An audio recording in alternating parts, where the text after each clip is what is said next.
Hey, all right. So, I just want to introduce to the people that are going to not know you. This is Luke McGee, and he is our pastor at Momentum Eagles Landing campus. So, I'm super stoked to see you. All I see you on is a screen anymore with virtual church and whatnot. So, Right. it's been a minute since we've been in the same room. Um, I guess just so my thought process on this is let's share what we've been doing and then how we're going to proceed from here because I think that's going to be one of the big topics that everybody's going to be contemplating. I think there's a lot of Zoom calls going around from who I've talked to. So kind of like don't give the big surprise yet, but in general, how have you been spending your time while you're not in the church offices or not in congregations? I mean, I can't dodge the fact that I have been a teacher now for a little bit, working alongside our two girls. We have a 9-year-old and a one that's turning 6 tomorrow. So we are getting to parent and teach at the same time, which is a joy. We all know that by now. So doing that, as far as work goes, is trying to figure out the new norm that everybody's figuring out of Zoom meetings away from each other, and what does it look like to just kind of leave some of the normal things that would fill your schedule, just kind of leave them behind for a while and replace it with how do you reach out to people, how do you connect people, how do you try to keep your ear to the ground for needs in the community. So that's kind of what it's shifted to a lot. So it's weird. I mean, I don't know. In some ways, it's nice because that is very fluid the way that plays out. So Right. to then also be quote unquote stuck at home, it has created a special time of being with family and also being able to do work. And I mean, it means that the schedule's a little crazy at times. That all of a sudden you need to do something at 8 p.m. as opposed to what would have been normal business hours. But you just kind of make it work. Are you finding that you appreciate teachers a lot more than you did 2 months ago? Oh my gosh. So I had this distinct moment where I'm like, okay, I miss sports, but I don't miss sports. And maybe we pay them too much.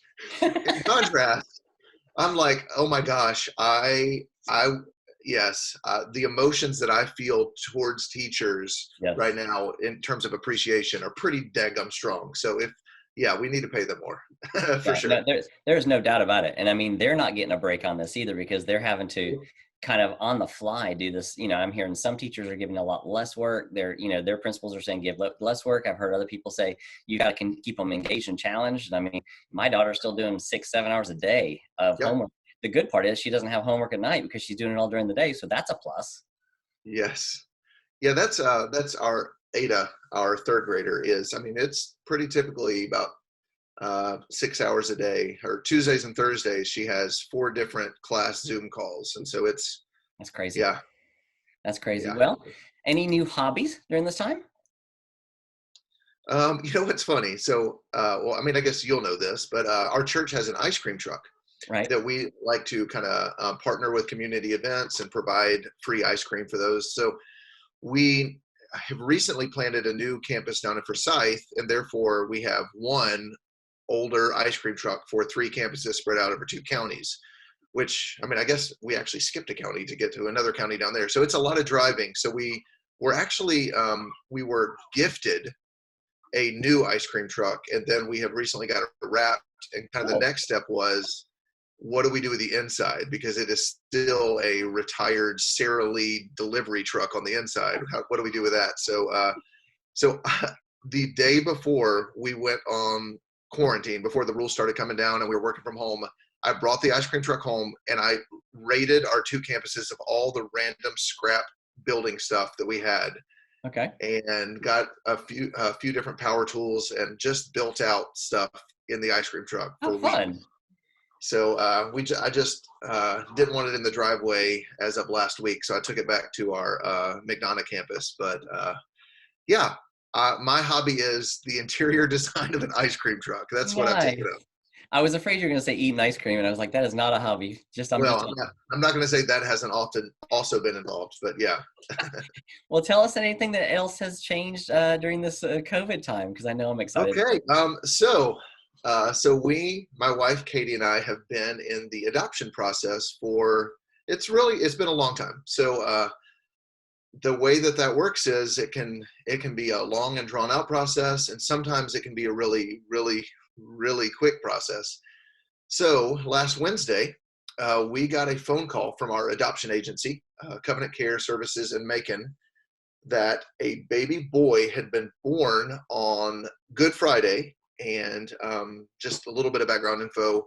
In the state of Georgia, if a birth mother is wanting to make an adoption plan for their child, they go through the delivery process. When there has been an adequate amount of time for them to kind of recover from that, they will sign a sheet of paper that relinquishes their parental rights. And then they've been allotted a period of time to really, if they need to change their mind, they can, which I think is, it's good. Sure. So when we got a call on Wednesday that a baby boy had been born and was eligible for adoption, all of the risk and the waiting and the ability to change her mind, it was done. So they were like, it ended at 5 o'clock. At 5:02, they called us and were like, "Hey, y'all want a son?" And so we went the next day at 10 a.m. and picked him up. And I hope this is okay. So he's probably going to be a little annoyed with me because I'm waking him up. But this is little Lewis Matthew. He's he's not happy with me right now and has no facial control. So, but anyway, so we picked him up and he is a little dream come true. He's a That's sweetheart. He's a amazing. really, really sweet baby. So, I guess in a world where you're quarantined home, that makes for pretty solid paternity leave. So anyway, we're making it work, and it's pretty fantastic. And we hate it that we can't like invite in friends and family to come meet him and hang out with him. And also, we don't hate it. I mean, don't tell my Kind of a hidden parents. Don't let blessing, them see right? that. Yeah, it's kind of a Pardon? hidden blessing because you're getting your intimate family time without interruption, right? Yes, and there is the legitimacy of like that bonding Yeah, time with an adopted child, even when he's this young. So we're not having to share him, and that's we awesome. kind of apologize, but not really. No, I get it. I get it. There'll be plenty of time. Look, he'll still be here next month when everybody gets back together. So, Yeah, so I not specifically about the church in terms of what is momentum plan on doing, but what are kind of the conversation pieces that are having to happen in terms of re-implementing, Sunday morning services and those kind of like, what are the precautions that are having to be said and thought about? yeah. Well, a lot of it is, I mean, I was commenting the other day. I can't imagine being a government leader in a time like this because it's both you don't know how to predict things and You it's the can't information. win. Yeah, and it's the information and social media age. So everybody knows everything, and we all have opinions. And Right. so anyway, it's interesting. We're kind of like riding that wave of uh, our our government leaders are trying to make the decisions that they think are best, and we just kind of have to then ride those decisions and make our decisions accordingly. And so we've been talking about like, I mean, we have, I guess, in place this general idea of 3 phases of trying to kind of bring things back in as a nation, as a state, whatever. And so we're trying to figure out how do we then ride that wave best. And so, I mean, there's been a lot of conversations there. I mean, we don't have clear answers yet because we don't necessarily have clear answers to work off of yet. But Right. what does it look like to bring in gatherings slowly? What does it look like to, I mean, maybe more and smaller gatherings? That's one thing that we've considered. Like, is that a potential answer to it? We've heard some churches talk about how they might bring back almost like watch parties in homes, like kind of house church, but not really. Like, what if we continue to have online gatherings, but we start to kind of meet in homes, watch those, and then just kind of go from there? So I think there's a lot of really fun ideas. Like I say fun. I don't think that's just me putting a positive spin on it. It's how do we make this the best? I live off of 155, so that's an ambulance. Sorry. It's one of the gifts we have as the church. We get to gather together and encourage each other, and so we want to do that well, Yeah. and we want to do it responsibly.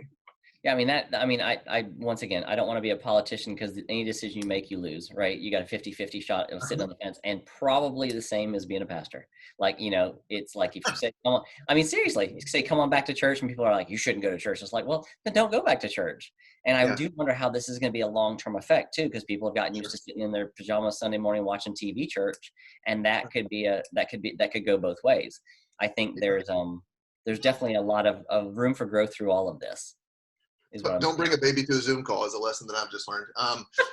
Yeah. I mean, that's the thing too. Like some of the other, I would also call this fun is like, what are the permanent ramifications in a good way of online? Like That's right. there's a lot of people that we're seeing who are able to connect right now that wouldn't usually. Sure. And I do think that there's a unique joy in the body, actually physically, the body of Christ getting together and meeting. But it has been a resource. And even as these phases start to roll back in, there's going to be some people who can't meet yet. They don't have that ability, that freedom to meet yet. All right. Well, we're going to finish this call with a baby. Yeah, no, you're fine. You're They fine. don't have the ability to meet yet. So how can we continue to resource them through online and kind of go from there? That's awesome. Well, I appreciate you taking the time to do it. Like I said, I didn't want to get into the mundane tasks of what you guys are having to go through, but at the same time, I think what you guys are going through at our church is the same thing. Even a restaurant's going through. Like, what does this look like? How do we do this with being? And I think that you said a couple words. How do you do it respectfully?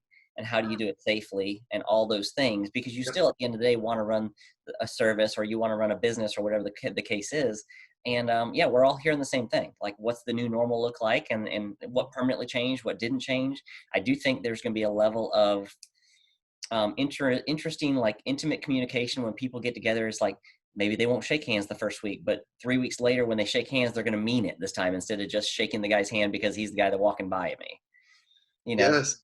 It's just weird, right?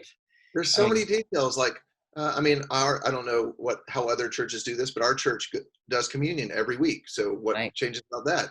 Our church has glorious Queen Bee coffee in the lobby every single week. What do we do about that?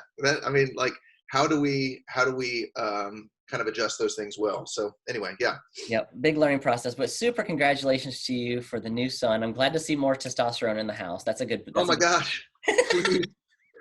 Oh yes. So yeah, But thank you. he's a Yeah, but sweetheart. Thank you. thank you for taking the time. And obviously, I'll put some links on here for Momentum and stuff like that, so the people that are watching this that maybe are not connected with the church can, at least keep following you and the church and with the growth. And if they become inspired to come visit us, that's a fantastic thing too. So Absolutely. we'll just take the next step together. But I appreciate you taking the time, because I really think this is an interesting conversation all the way across the board. But I'm super excited about your COVID surprise of that most people Yes, didn't mention. good surprises. Great Oh, surprise. yes. Scott, it Well, was good seeing you, man. I missed you. all right, appreciate you. We'll see you soon. All right, bye. All right, bye bye.